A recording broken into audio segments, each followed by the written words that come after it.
Hello students, myself Rakesh Misra. Now I am going to talk about our environment, that is important part of science biology for class 10th. Actually, due to corona pandemics, many of the lesson as well as the topic of the lesson get eliminated from session 2020-21. In previous lesson, I have talked about the different kinds of topic that are eliminated related to the evolution. So due to the elimination of evolution, the overall lesson of heredity and evolution get shortened out, and that is actually cover up within few days.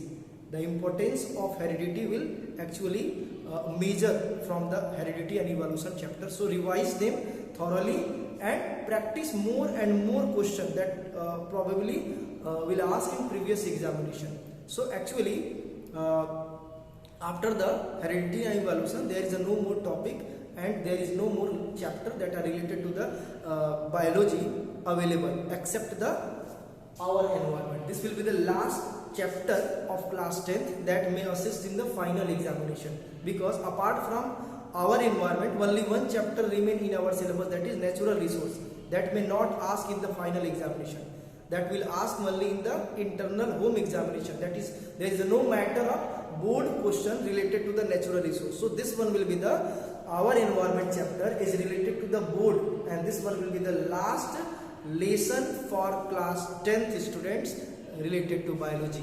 So be with the video lecture, even though with the concepts of environment topic according to video lecture, you should make your own notes, because never depend on the ready-made notes or hand-written notes that are actually only for your idea, for your basic idea. There is need to delivery of that notes only for the basic idea how to write the notes, what contents and what should be the expected contents regarding the particular concept. So without delay timing, let back over the board, and in order to summarize the overall concept that I want to explain in this video lecture, actually our environment topic is overall related topic with the ecosystem. So the ecosystem is the dominant topic for our environment chapter. In the overall video, I will cover the definition of ecosystem, terms, study card, features, advantages and components of ecosystem.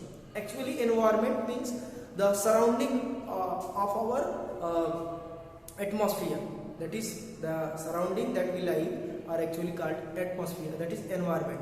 And in the atmosphere, in the environment, as you all know, in the atmosphere and in the our surrounding, as you all know, there is need of abiotic and abiotic components, because without them there is no any relevancy of the ecosystem. So what is actual meaning of ecosystem? Listen carefully. First of all, you need to write the ecosystem as a heading. Ecosystem as a heading. And eco means the part of biosphere where living being interact with non-living components. The parts of biosphere, the part of biosphere where living beings interact with non-living components. Is it possible that non-living components get eliminated out from our earth? Then our body, our life may survive or not? Keep in mind, give me answer. May survive or not? Absolutely not. Why? The non-living components like water, air, soil, sunlight, directly or indirectly related to our life phenomenon. Without non-living components, we cannot actually survive. For example, soil support us by means of growing plants. Soil support us, and with the help of soil, we can grow our grains, we can grow our crops, vegetable, fruits, and after getting a lot of foods, after getting the fruits, vegetables, crop, grains, our life become proceed. So for important things, for important of our life, there is need of abiotic components also. Without water, as you all know, we cannot survive. Without air, we cannot survive. So the abiotic components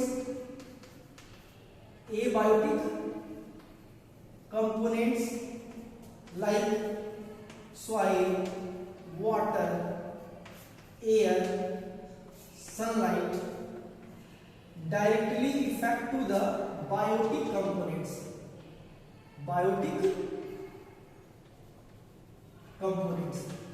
Listen.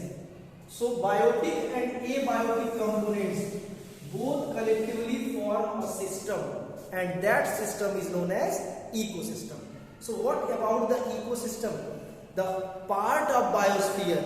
Biosphere क्या होता है? पूरे atmosphere में ऐसी जगह जहां पे living being रहते हैं उसको कहते हैं biosphere. So the part of biospheres where biotic components. अब बायोटिक कंपोनेंट्स कौन है? The living components. ठीक है, इसमें हम लोग आते हैं living components. The part of biospheres where the living component interact with the non living components. या इसको ऐसे लिख सकते हैं, the part of biospheres where biotic components interact with the abiotic components. दोनों का काम एक दूसरे से चल रहा है. ठीक है, बायोटिक और एबायोटिक आपस में जहां पे कोऑर्डिनेट करके रह रहे हैं, जिस सिस्टम में रह रहे हैं उसको कहते हैं इकोसिस्टम. ठीक है, system means not a single things. System means क्या होता है? Any things where the biotic where the more than two components exist. जैसे आप कंप्यूटर सिस्टम पढ़ते हैं, लैपटॉप, ठीक, कंप्यूटर सिस्टम पढ़ते हैं. कंप्यूटर सिस्टम में कीबोर्ड आता है, मॉनिटर आता है, स्पीकर आता है, माउस आता है. तो सब छोटे छोटे कंपोनेंट्स मिलकर के क्या बनाता है?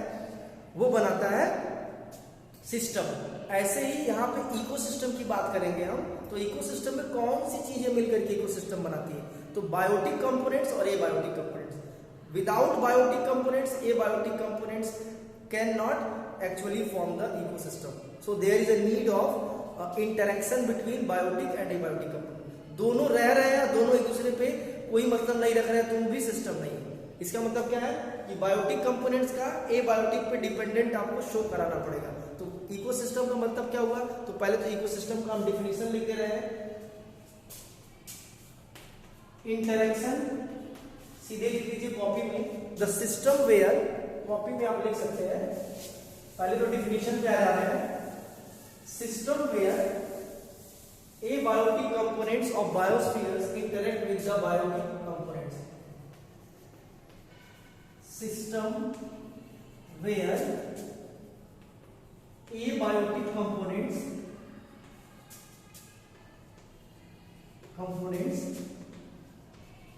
interact with the biotic components. The biotic components. System where abiotic components interact with the biotic components. अब abiotic components का आप एग्जांपल लीजिए. abiotic components का air, water, sunlight, soil etcetera. Biotic components का green plants, human being, cow, buffalo etcetera. ठीक है, तो ये इंपॉर्टेंट है, इसको आपको जानना है, समझना है. ठीक है, चलो अब आप आगे आते हैं. नेक्स्ट की मैं बात कर दूं. Why there is a need of interaction?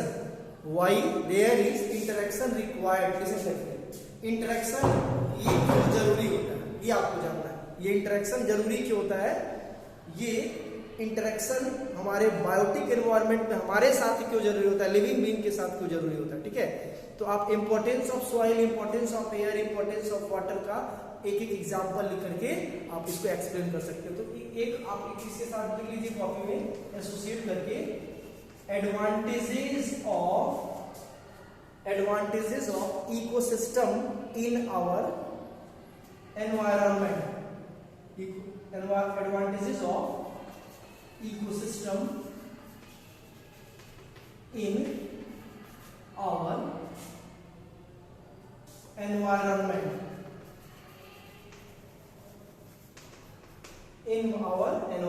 Advantages of ecosystem in our environment, यानी कि इकोसिस्टम का हमारे एनवायरनमेंट में क्या एडवांटेज है. तो लिखेंगे this can be explained on the basis of interaction of biotic component with abiotic components. As we all know that many abiotic components are the necessary part of our life, like soil, water, air, etc. Without them our life cannot possible. One of the example is soil. As we know that soil support the plant system and also the production of, that is responsible for the production of crops, vegetable, fruits, that directly dependence of our life, that is directly source of foods in our life, so that we cannot survive and we cannot complete our life without the interaction with the without the abiotic component. So there is a need of interaction. Interaction means क्या होता है? The mutual interaction between biotic and abiotic components. ठीक है? Interaction means क्या होता है कि whatever the importance of the biotic components means whatever the importance of living components with the non-living object like the water, air, etc. ठीक है? इतनी बातें आप लिख लीजिएगा definition में. The part of biospheres, या फिर ऐसे भी लिख सकते हैं इसको, definition इसको दूसरे ढंग से लिख सकते हैं. Interaction between biotic and abiotic components at a specific part of biospheres. इसको आप लिख लीजिए, interaction between biotic and abiotic components at specific part of biospheres. ये डिफिनीशन हो गया. ठीक है, अब आते हैं नेक्स्ट टर्म गिवन. जो इकोसिस्टम टर्म्स है उसको सबसे पहले किसने दिया था? A G Tansley. लिख लीजिए कॉपी में, Arthur G Tansley. A G Tansley, सबसे पहले एजी टेंसले ने क्या दिया था? इकोसिस्टम टर्म दिया था. ठीक है, और इन्हीं को फादर ऑफ इकोसिस्टम कहते हैं. ठीक है, अब वो जो सिस्टम बन रहा है एक बायोटिक और एबायोटिक कंपोनेंट्स के थ्रू, उस सिस्टम की स्टडी को क्या कहते हैं? इकोलॉजी. इकोलॉजी, इकोलॉजी कहते हैं. ठीक है, तो इकोलॉजी क्या होगा? The branch of biology, copy में लिखते जाइए, the branch of biology that deals लिख दे रहे हैं, the branch of biology that deals with the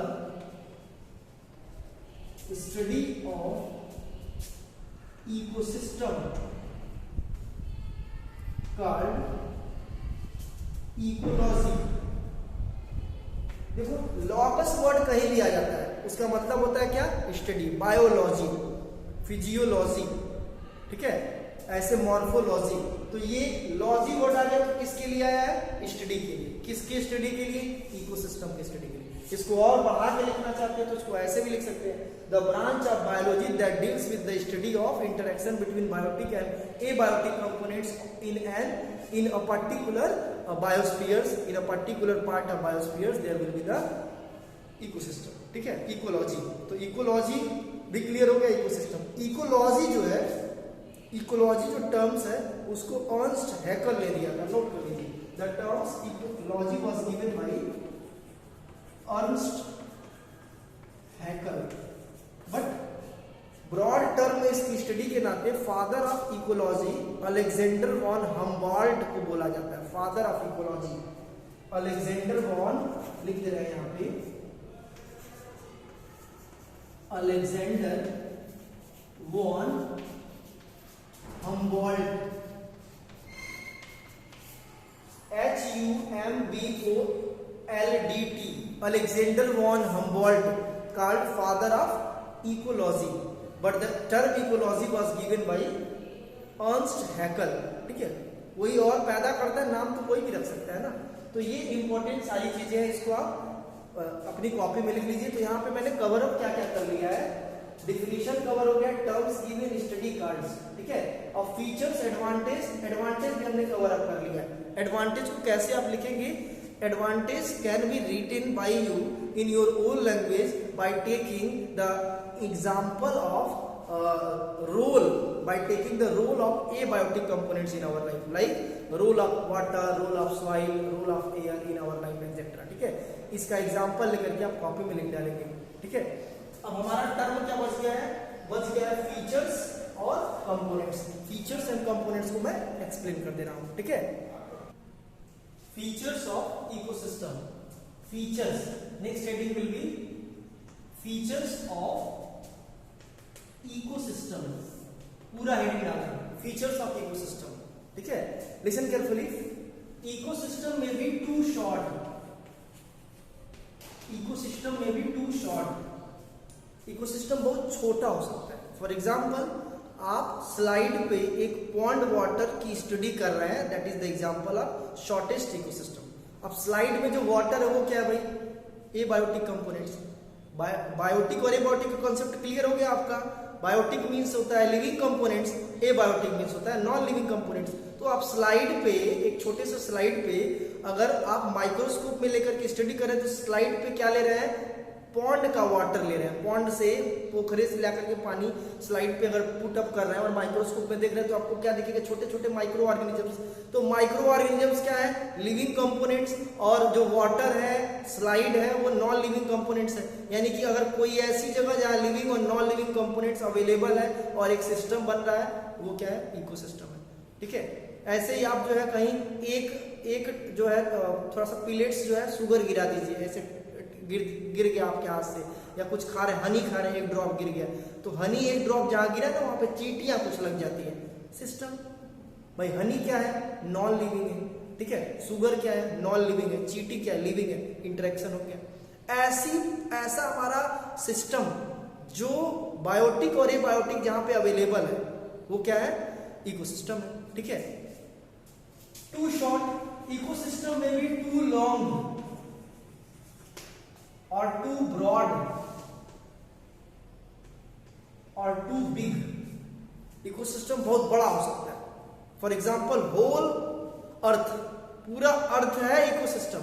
पूरे अर्थ को आप मान लीजिए नॉन लिविंग कंपोनेंट्स, और उस पर रहने वाले ह्यूमन बीइंग है, काउ, बफेलो, लायन, टाइगर, तमाम तरह के बैक्टीरिया, माइक्रो ऑर्गेनिजम्स, हजारों तरह के क्रैब्स, फिशेस, सब क्या है, लिविंग कंपोनेंट्स है।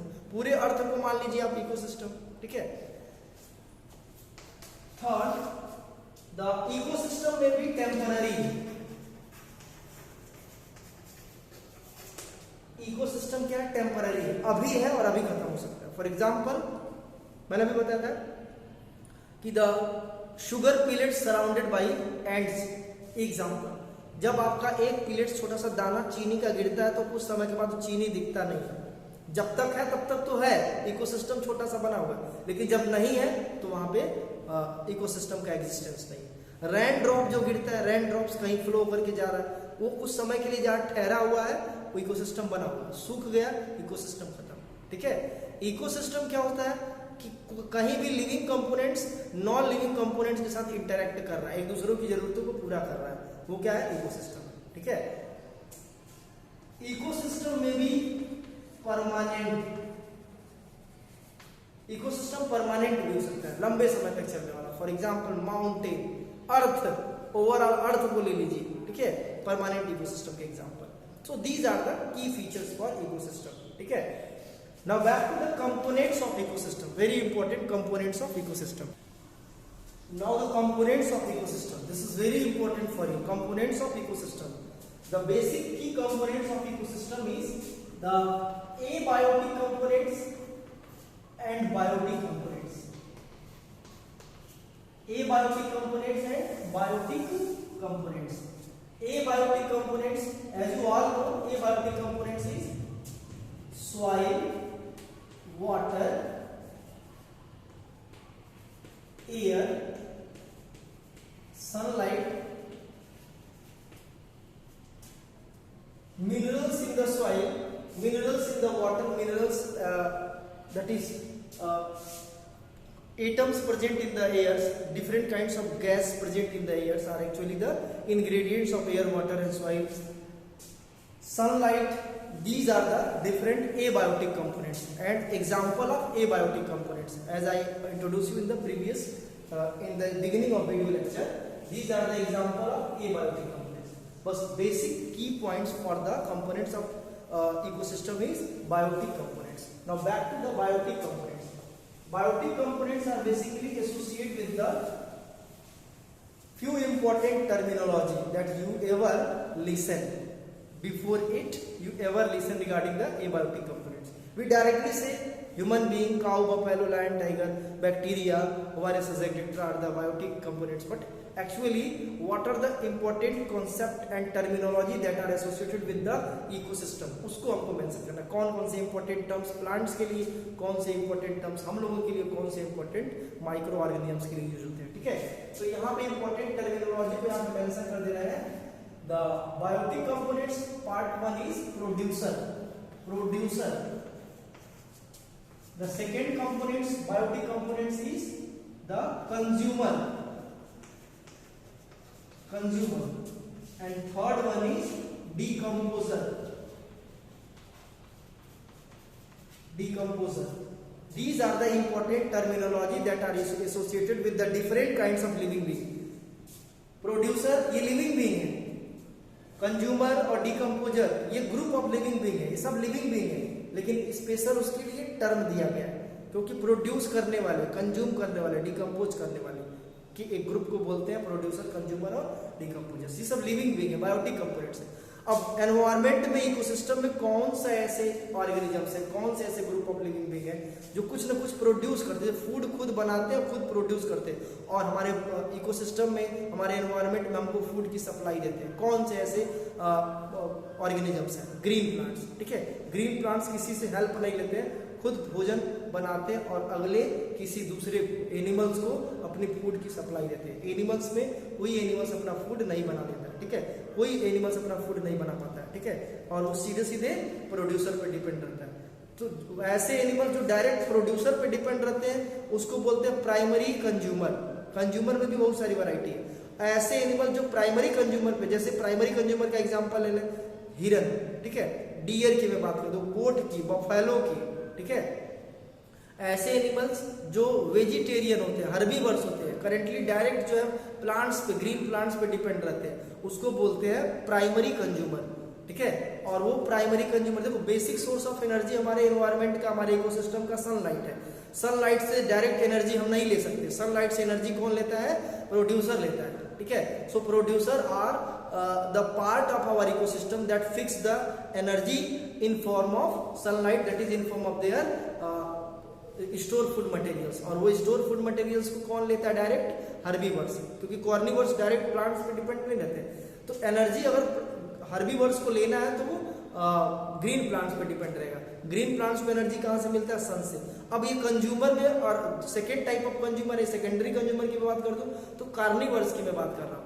ऐसे कार्निवर्स जो किसी हर्बीवर्स पे डिपेंड रहते हैं, डायरेक्ट जो है किसी पर्टिकुलर प्लांट्स पे डिपेंड है. कार्निवर्स तो प्लांट पे डिपेंड है, यानी कार्निवर्स को एनर्जी कहाँ से मिल रही है? हर्बीवर्स से. हर्बीवर को एनर्जी कहाँ से मिल रही है? प्रोड्यूसर से, यानी कि ग्रीन प्लांट से. और ग्रीन प्लांट्स को एनर्जी कहाँ से मिल रही है? सनलाइट से. तो इस बेस पे हम यहाँ पे कहेंगे कि प्रोड्यूसर कौन है? Producer are actually the green plants. Green plants. How can you define the producer? Producer are the organisms that directly fixed the energy from sunlight. Organisms that directly fix the energy from sunlight. Example, green plants. ठीक है, ऐसे organism जो sunlight से direct energy को fix करते हैं atmosphere में, क्योंकि सनलाइट तो हमारे एटमॉस्फेयर में है नहीं, तो वो डायरेक्ट उनकी एनर्जी को एटमॉस्फेयर में फिक्स करने वाले जितने भी ऑर्गेनिजम्स हैं प्रोड्यूसर आते हैं. एग्जांपल कौन हो जाएंगे? Green plants. ठीक है, consumer, the group of organisms, that the group of organisms that do not produce food from sunlight. ऐसे का मतलब sunlight. That do not produce food from sunlight and depend upon producer. Producer पे depend रहते हैं, उसको बोलते हैं consumer. Consumer basically कौन होते हैं? Consumers are basically the herbivores,